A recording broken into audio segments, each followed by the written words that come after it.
السلام علیکم ناظرین، اسپیشل ٹی وی کے پروگرام دستک کے ساتھ میں ہوں آپ کا میزبان محمد معاویہ۔ ناظرین، حالیہ بلدیاتی انتخابات میں کراچی میں جماعت اسلامی کی حیرت انگیز کامیابی نے پوری دنیا کو اپنی طرف متوجہ کیا اور ایک امید لگی، اور یہ پیغام کراچی نے دیا کہ جماعت اسلامی کو دیا گیا ووٹ بالآخر جماعت اسلامی کو کامیابی سے دوچار کروا سکتا ہے۔ اور وہ جو ایک مت تھی کہ جماعت اسلامی کو دیا گیا ووٹ ضائع ہو جاتا ہے، تو کراچی کے لوگوں نے ووٹ ڈال کر اس بات کو ثابت کیا کہ نہیں، اگر جماعت اسلامی کو ووٹ ڈال دیا جائے تو جماعت اسلامی بھی کامیاب ہو سکتی ہے۔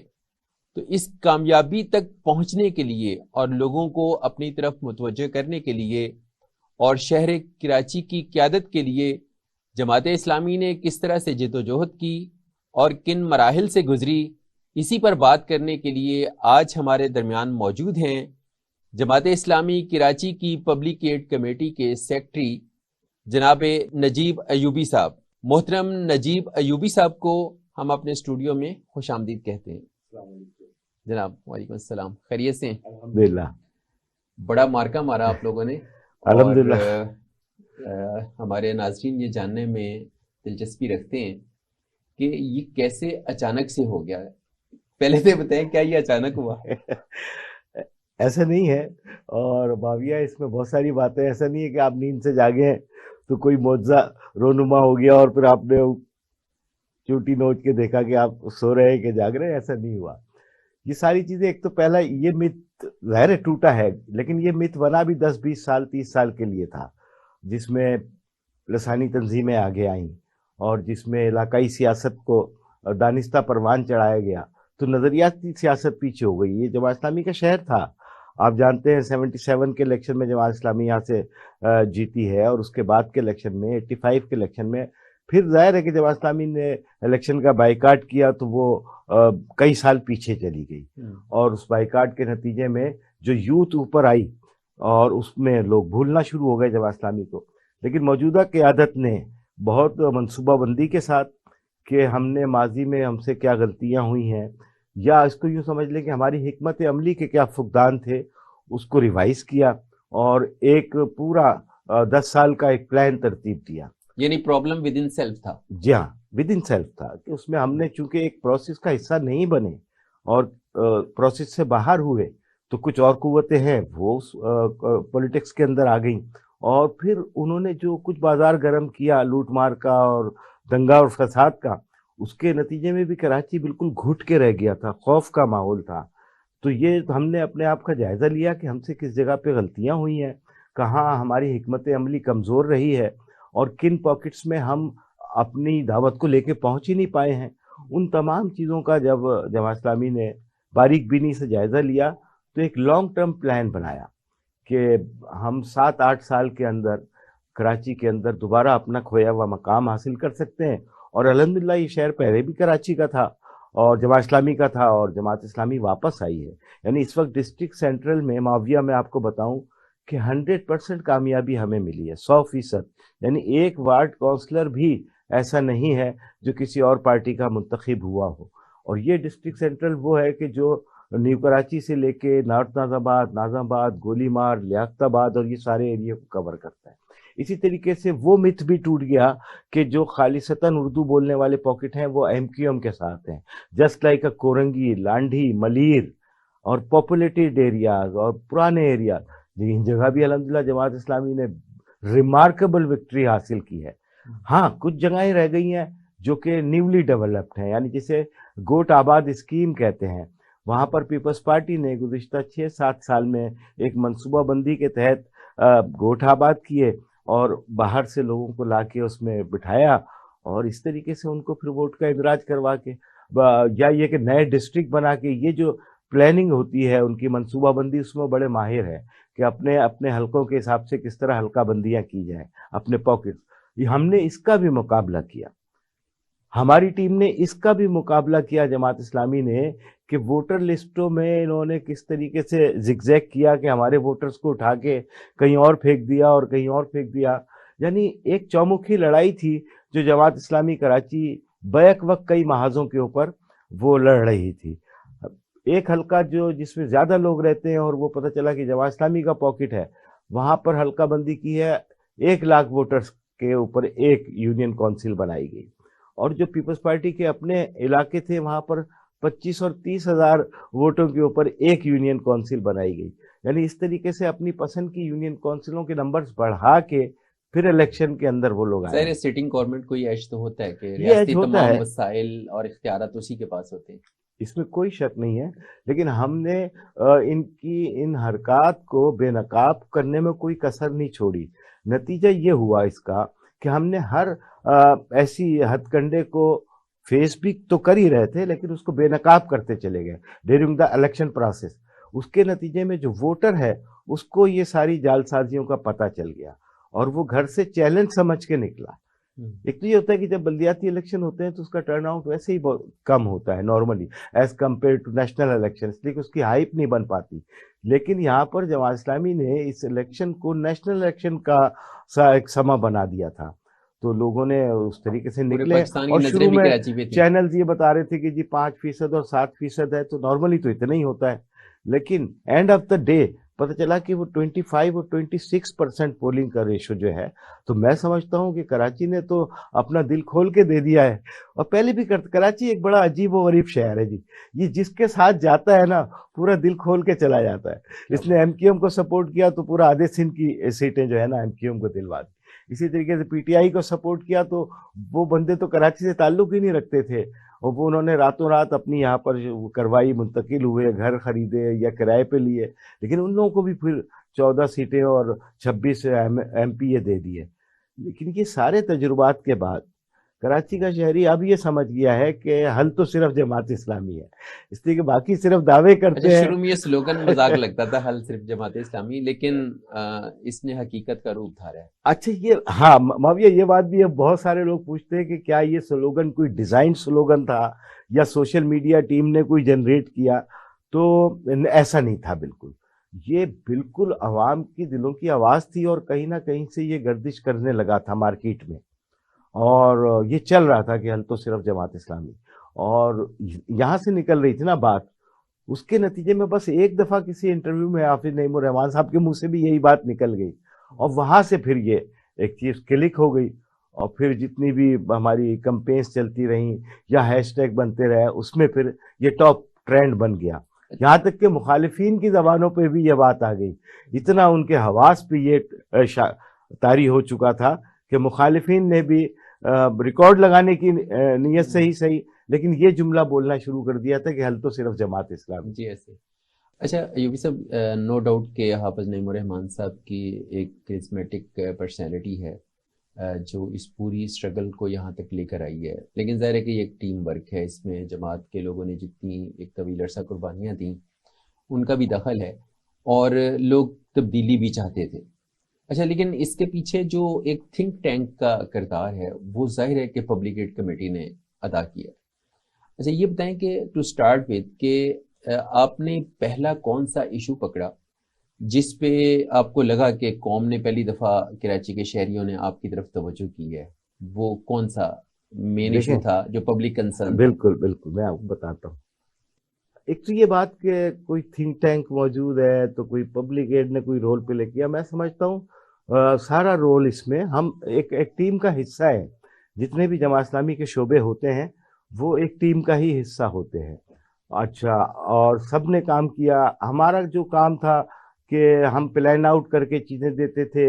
کراچی بہت زیادہ مسائل کا شکار ہے as compare to other cities, یعنی محرومیاں تو اپنی جگہ ہیں، یہاں اور بہت سارے مسائل ہیں. یہاں کا داخلے نہیں ہوتے، نوکریاں نہیں ہیں اس حساب سے.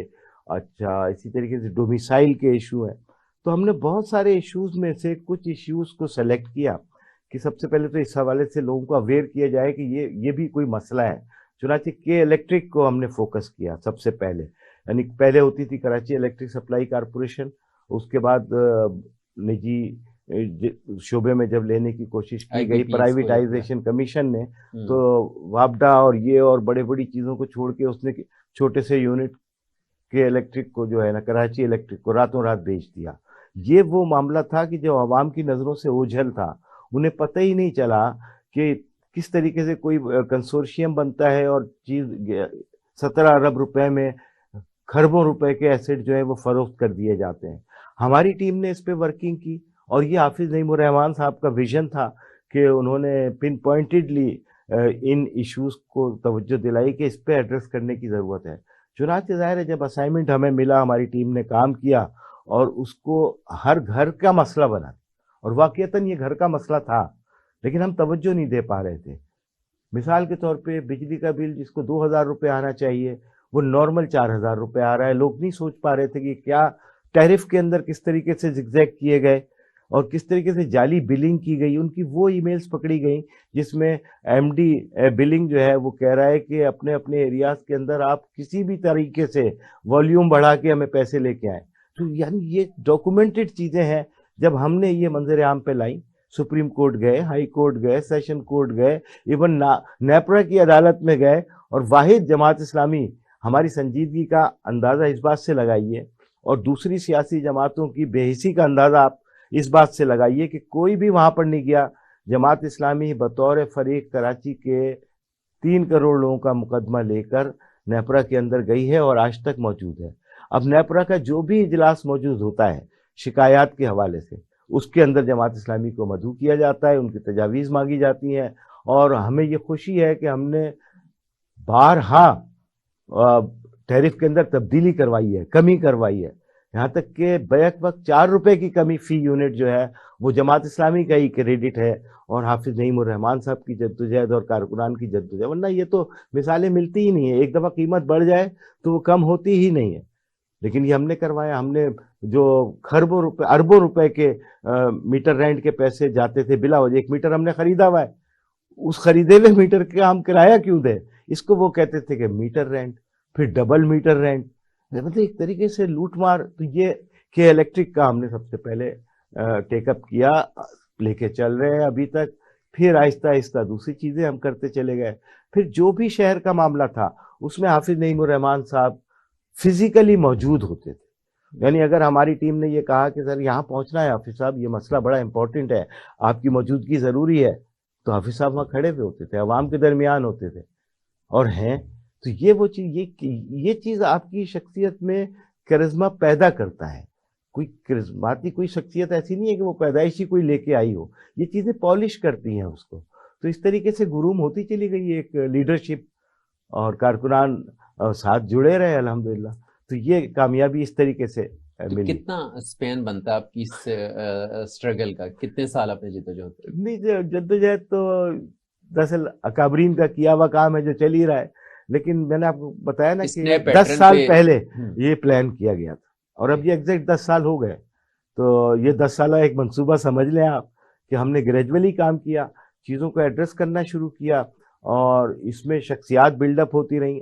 آپ یہ سمجھتے ہیں کہ شاید کوئی حافظ نعیم الرحمان صاحب کی شخصیت سامنے آئی ہے، ایسا نہیں ہے.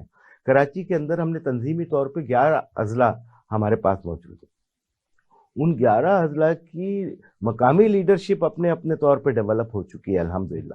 اور یہی وجہ ہے کہ وہ جس طریقے سے ہم نے کلین سویپ کیا ہے، ہر یونین کونسل میں، ہر گلی محلے میں اپنا ایک لیڈر ہے. تو ہے. اب تو حافظ نعیم جو ہے وہ ہر گلی میں مختلف ناموں کی صورت میں موجود ہے.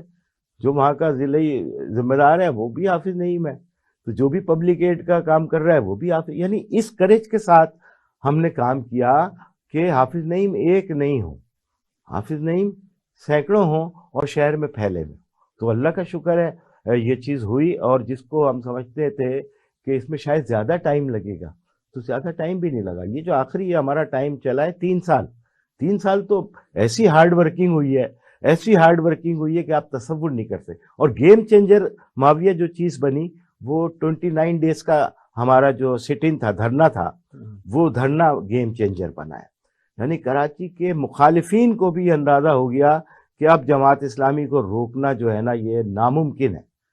بارش، طوفانی بارش، سردی، گرمی اور ڈنڈوں کا خوف، گرفتاریوں کا خوف، اس کے باوجود ہم سندھ اسمبلی کے باہر 29 دن تک بیٹھے رہے ہیں اور اپنا حق لے کے اور ایگریمنٹ کروا کے اور ہر چیز کو جو ہے وہ بلیک اینڈ وائٹ کروا کے لے کے ہم وہاں سے اٹھے. تو یہ اس میں سلوٹ پیش کرتا ہوں کارکنان جماعت اسلامی کو، اور اس میں خواتین کا کردار امیزنگ کردار ہے کہ صبح خواتین نے سنبھال لینا ہے. ہم جلسے جلوس میں جاتے تھے تو وہ ایریا خالی نہیں رہتا تھا، وہاں خواتین بیٹھ جاتی تھی، وہاں اسکول کے بچے، یونیورسٹی کے اسٹوڈنٹ، اور جب ہم واپس آتے تھے اپنی احتجاجی ریلیاں شلیاں نکال کے اس جگہ پہ، تو وہ جگہ پھر بھری بھی ہوتی، وہاں ویرائٹی آف ایونٹس تھی اور ڈفرینٹ لوگوں کی دلچسپی. ہاں وہ بڑا، وہ ابھی کوکنگ شوز ہو رہے ہیں اور ڈفرینٹ وہ ایک باہر کے چینل نے پوچھا تھا کہ یہ کیا دھرنے کا تو مزاج آپ لوگوں نے بدل دیا ہے. ہم نے کہا کہ نہیں، وی آر ٹرینڈ سیٹر. ہم اس کو دھرنے کو ایک ایسا رنگ نہیں دینا چاہتے کہ اس میں کوئی تشدد کا عنصر نظر آئے، یا یہ کہ کوئی گملہ یا کوئی چیز ٹوٹے، ایسا نہیں ہے. ہم پرامن لوگ ہیں، جمہوری پارٹی ہیں، ہم اپنی آواز بلند کر رہے ہیں تو اس کو ایک شائستگی کے دائرے میں ہونا چاہیے. ایک بات تو یہ تھی، لیکن یہ کہ اس میں ہم نے مختلف شعبہ جات کو کینوس کے اوپر لانے کی کوشش کی. مثال کے طور پہ اسپورٹس کراچی کی محرومی کا ایک بہت بڑا سبب، اسپورٹس پہ ہمارے لیے کوئی گراؤنڈ نہیں ہے، ہمارے لیے اور ایکٹیویٹیز نہیں ہے. کراچی کا ٹیلنٹ جو ہے وہ نیشنل لیول کے اوپر نہیں جا پاتا، تعصب کی نظر ہو جاتا ہے. چنانچہ ہم نے وہاں اسپورٹس ایکٹیویٹی بھی رکھی.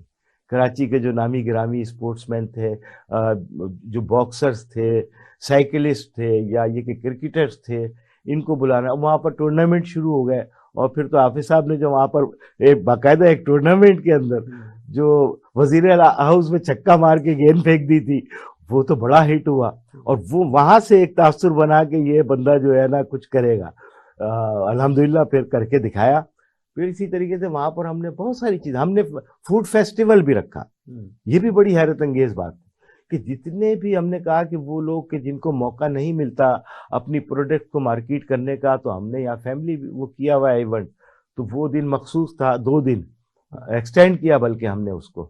اچھا، وہ جو فوڈ میلہ بھی کلرفل ایکٹیویٹیز تھی، اس سے یہ ہوا کہ عام لوگوں کا وہ جو خوف ہوتا ہے نا کہ دھرنے میں جائیں گے مار پڑے گی، گرفتاریاں ہوں گی، میرا خیال ہے وہ خوف سے بھی وہ لوگ نکلے اور انہیں لگا کہ یار یہ تو بڑا مزیدار کام ہے. یہی وجہ ہے کہ لوگوں یہ ہوتا ہے کہ دھرنے میں جا رہے ہیں یا احتجاج میں جا رہے ہیں تو روٹ کے بیٹھے ہوئے تو مسئلہ ہو جائے گا. اور ہم نے اس کو ڈرائی بھی نہیں رکھا کہ بالکل سیاسی تقریریں ہو رہی.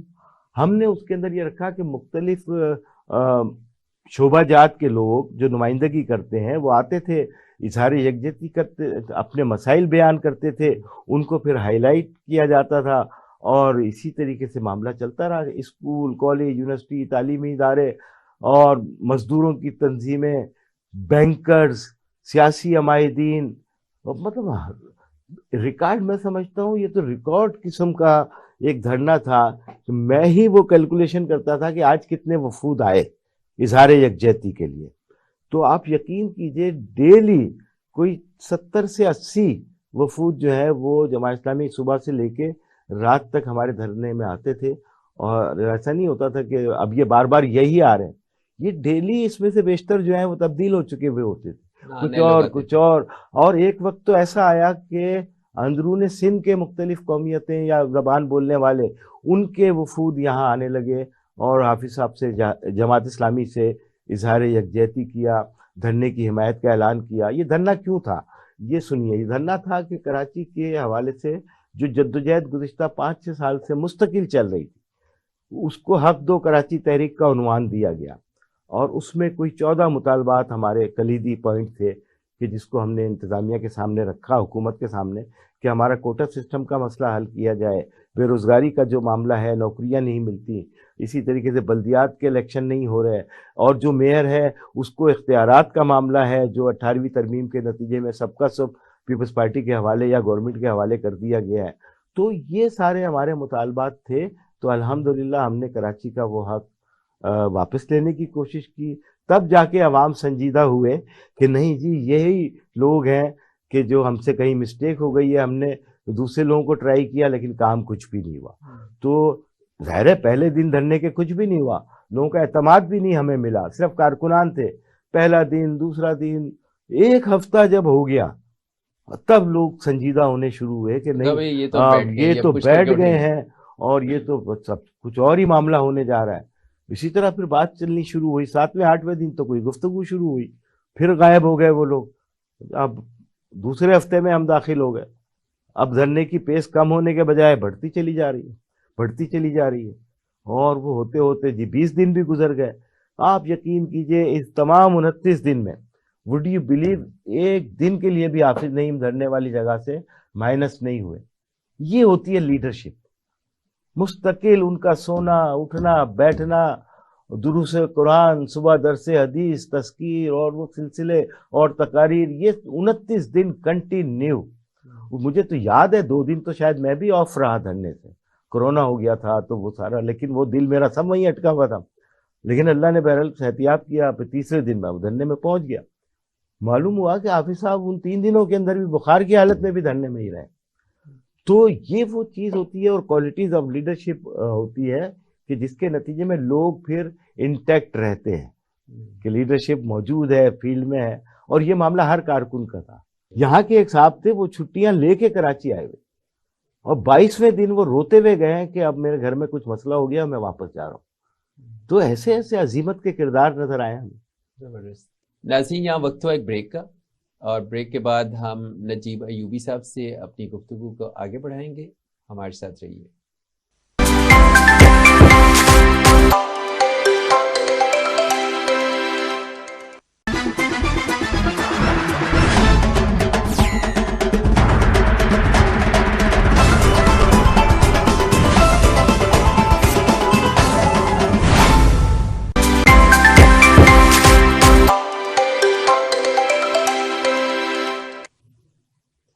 Welcome back. اچھا، اسی جد و جہد کے دوران جو آپ کی یہ 10 سال کی پوری ایک جد و جہد ہے، اس میں ایک بڑا اہم مرحلہ آیا تھا، وہ آیا تھا متاثرین بحریہ ٹاؤن کا. اور مطلب وہ بڑا ہمیں بھی حیرت انگیز لگتا ہے، اور ابھی تک یقین نہیں آتا کہ کوئی بحریہ ٹاؤن سے بھی پیسے نکلوا سکتا ہے. اس پہ ذرا روشنی ڈالیے گا. ہاں، یہ الحمدللہ ایک بہت اچھی ڈیولپمنٹ ہوئی ہے اور ہمیں بڑی خوشی ہے کہ اس میں ہم کو اللہ تعالیٰ نے چنا اور جماعت اسلامی کے توسط سے پھر وہ. اب اس کی سٹوری تو بڑی، مطلب ہمیں نہیں اندازہ تھا کہ کراچی کے اندر یا پاکستان میں کوئی ایسا اسکیم چل رہا ہے جس کے نتیجے میں ہزاروں لوگ جو ہے وہ اپنے اربوں روپے سے محروم ہو گئے. ایک دن جماعت اسلامی کے دفتر میں کوئی 8-10 لوگ آئے. پہلے فون آیا کہ جی ہمارے پیسے ڈوب گئے اور بحریہ ٹاؤن میں ہم نے انویسٹمنٹ کی تھی یا پلاٹ لیا تھا، تو وہ کتنا عرصہ ہو گیا جی، 4 سال ہو گئے، 3 سال ہو گئے وغیرہ. اب ہم نے اس کو سنا مسئلے کو، لیکن ہماری سمجھ میں نہیں آیا، ہماری فیلڈ نہیں تھی ظاہر ہے، اور نہ یہ ایسا اس طرح کا سیاسی مسئلہ تھا. تو پہلے دن تو بالکل نہیں ہم انڈرسٹینڈ کر پائے کہ اس مسئلے کی نوعیت کیا ہے. سیکنڈ ڈے مشاورت ہوئی، حافظ نعیم الرحمان صاحب بیٹھے اور تو انہوں نے پھر وہ میری ہی ذمہ داری لگائی کہ آپ شروع کریں اس کو. تو میں نے کہا میں تو اذان دے سکتا ہوں، صرف کھڑے ہو کے کوئی سوشل میڈیا پہ پیغام دے سکتا ہوں کہ متاثرین جو ہیں وہ آ جائیں.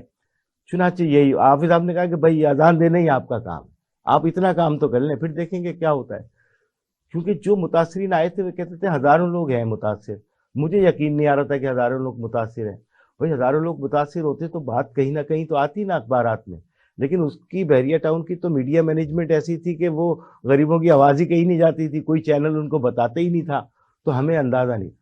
لیکن پھر میں نے ایک یوٹیوبر کو کال کیا کہ یار میں کوئی بات کرنا چاہتا ہوں، تو اس کو بالکل شروع کی بات ہے.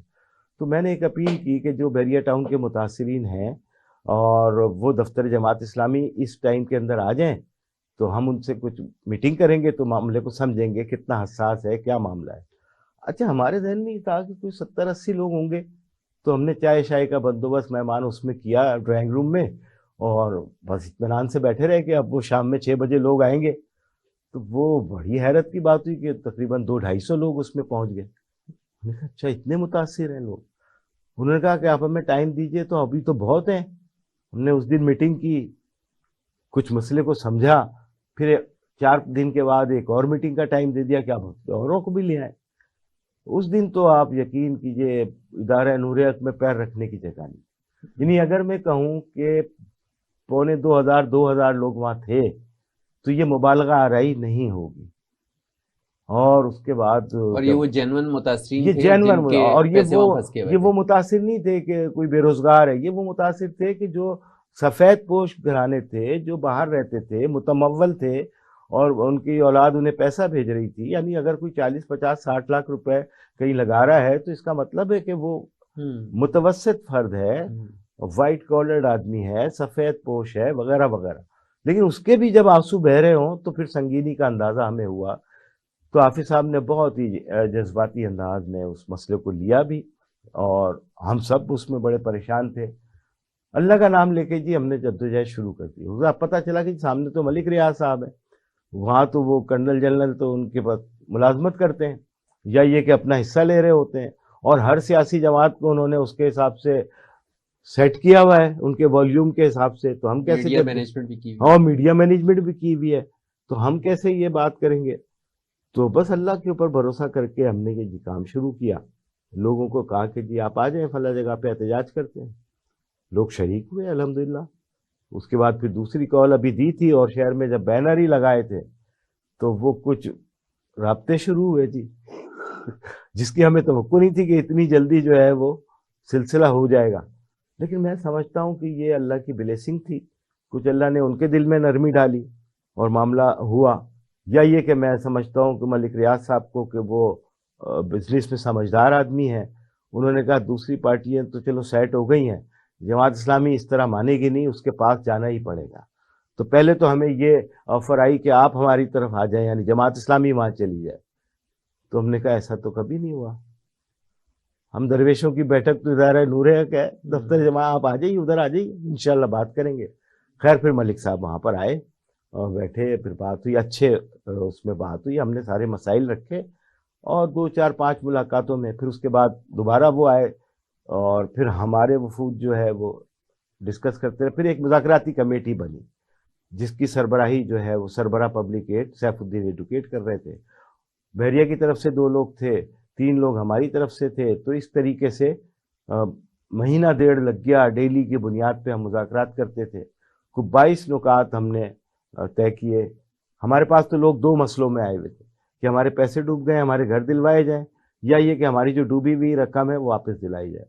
ہم نے اس کا جب باریک بینی سے جائزہ لیا تو پتہ چلا کہ 22 کے قریب وہ نکات ہیں جس پہ بات کی جا سکتی ہے. تو اب 22 حوالوں سے ہم لوگوں کو کیٹر کر رہے ہیں, اور ابھی کوئی زیادہ عرصہ نہیں ہوا, ایگریمنٹ ہونے کے بعد 2 سال کا عرصہ ہوا ہے.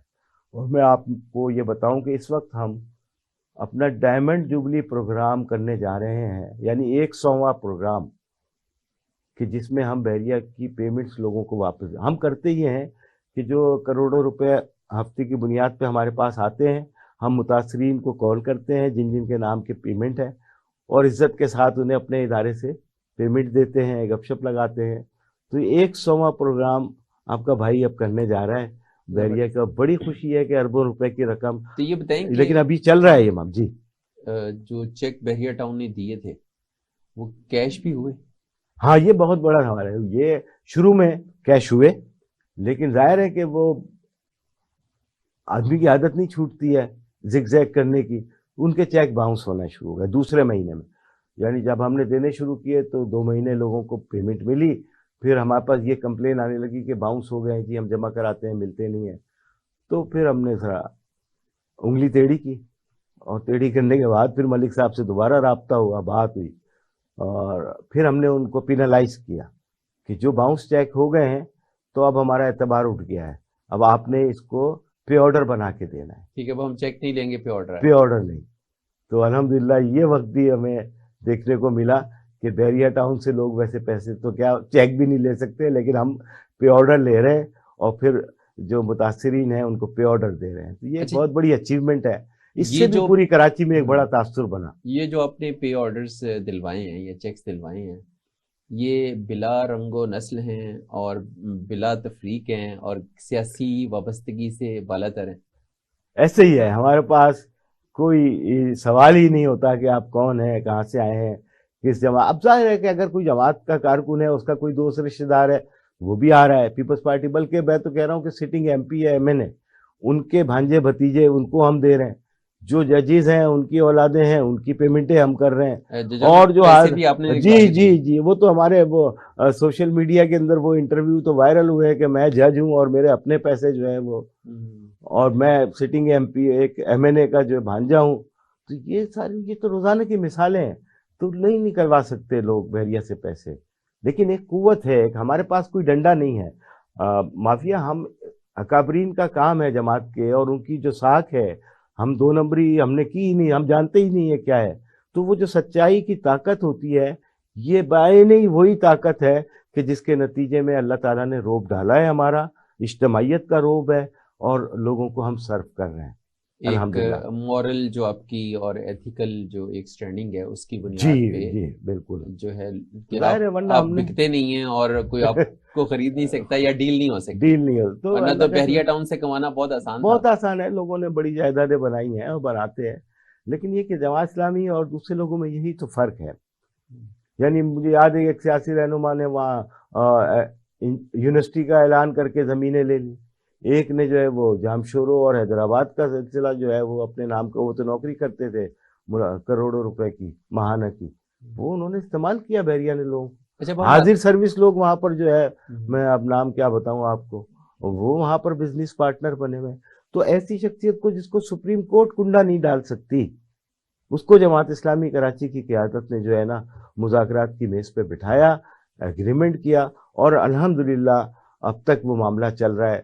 اور میں تو کہتا ہوں کہ آخری آدمی بحریے کا، اس کا مسئلہ حل ہونے تک بھی پبلک ایڈ چین سے نہیں بیٹھے گی. ہم اس کا آخری آدمی کے مسئلے کے حل ہونے تک ہم جدوجہد جاری رکھیں گے، اور الحمدللہ یہ کنٹینیو ہے. اچھا، آتے ہیں اصل نقطے کی طرف کہ یہ جو بلدیاتی انتخابات کا کراچی میں ہو جانا ہے، یہ تو لگتا تھا کہ ہوتے نظر نہیں آ رہے، تو وہ کیسے ممکن ہو پائے؟ یہ ایک بہت معجزہ ہے، لیکن یہ ہمارے لیے ہمیں کلیئر تھا کہ یہ ہوں گے. ہم پوری ہماری ورکنگ تھی، اور ہم نے ان کو باندھ کے رکھ دیا، یہ بھاگ نہیں سکتے. ہمارے جو ویژن تھا، ورکنگ تھی، اور اللہ پہ اعتماد اور ذات پہ بھروسہ تھا. یہ پہلی دفعہ انہوں نے پہلے تو ایگریمنٹ کے نتیجے میں الیکشن کا اعلان کیا، جو جماعت نے صنف دھرنا دیا تھا، تو انہیں الیکشن تو کروانے تھے.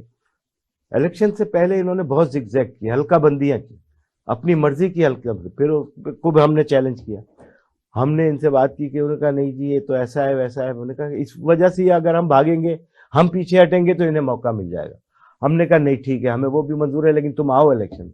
ہمیں عوام پہ اتنا بھروسہ تھا کہ ہم نے جو 8-10 سال دیوانہ وار کام کیا ہے کراچی کے لیے، عوام ہمیں مایوس نہیں کریں گے. ہم انہیں پکڑ کے لے کے آئے. پھر الیکشن کی تاریخ کا اعلان ہوا 15 جنوری، اور اس کے بعد جب انہوں نے دیکھا کہ ہمیں شکست سے دوچار ہونا پڑے گا ساری جماعتوں نے، وہ ساری جماعتیں جس میں پی ٹی آئی بھی شامل ہے، یہ بھی شامل، وہ بھی شامل، ایم کیو ایم تو خیر ان کی گود میں ہی تھی، وہ پھر وہاں پہ اس کے ساتھ مل گئے پیپلز پارٹی. انہوں نے سب نے کورٹ میں لکھ دیا کہ الیکشن نہیں ہونے چاہیے، ہلکا بندیاں ایسی ہیں ویسی ہیں. ہم پھر کورٹ میں گئے، ہم نے کہا یہ ساری چیزیں اپنی جگہ ہیں، ساری 2 نمبریاں اپنی جگہ ہیں، لیکن ہم الیکشن آپ کو کروانا ہوگا. سیکنڈ ٹائم پھر ہم کورٹ گئے، الیکشن پہ ان کو پابند کیا. پھر وہ بھاگ. اس وقت پھر یہ پینڈیمک آ گیا جناب، سیلاب. اب سیلاب تو ایسے ہی ان کے لیے بلیسنگ بن کے آیا کہ پیسے بھی آ رہے تھے امداد کے نام پہ. انہوں نے اپنی ساری انتظامیہ جو ویسی سندھ سے تعلق رکھتی ہے، کہہ دیا کہ جی سب سندھ کے سیلاب میں لگے ہوئے ہیں، تو اب الیکشن نہیں ہو سکتے. ہم نے پھر ان کو پکڑا کان سے، ہم نے کہا نہیں آپ کو الیکشن کروانے ہوں گے. تو 3 دفعہ طے شدہ الیکشن جو ہے آگے بڑھتے رہے. نتیجہ کیا ہوا؟ بڑی بڑی سیاسی جماعتوں کی کمپین تو چل ہی نہیں سکی، انہوں نے چلائی ہی نہیں، یا انہیں پہلے اندازہ تھا کہ الیکشن نہیں ہوں گے، اور ہمیں یقین تھا کہ ہم الیکشن کروا لیں گے. ہماری کمپین جس پیس کے اوپر چل رہی تھی، ان 3 دفعہ ملتوی ہونے کے نتیجے میں بھی ہماری کمپین میں کوئی ڈپ نہیں آیا الحمدللہ. اسی کریج کے ساتھ اور اسی لیول کے اوپر کمپین ہماری چلتی رہی. عوام کو اویئر کرتے رہے، اپنے ساتھ ملاتے رہے، اور بالآخر وہ دن آیا. اب رات میں جناب یہ چلے گئے کورٹ، اگلے دن الیکشن ہے، اور وزیر اعلیٰ ہاؤس جو ہے وہ سازشوں کا گڑھ بنا ہوا ہے. وزیر اعلیٰ ہاؤس اور گورنر ہاؤس، یہاں پر آنیاں جانیاں لگی ہوئی ہیں سیاسی جماعتوں کی کہ بھائی کیسے ہوگا، اسے تو رکوائے، یہ تو جماعت اسلامی جیت رہی ہے، تو ہمارا کیا ہوگا. یہ رات کو 1 بجے تک میڈیا کے اندر یہ چل رہا ہے کہ الیکشن دوبارہ ملتوی ہوتے اور 4تھی دفعہ ملتوی ہونے جا رہے ہیں.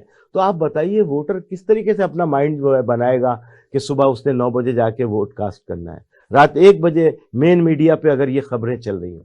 لیکن ہم نے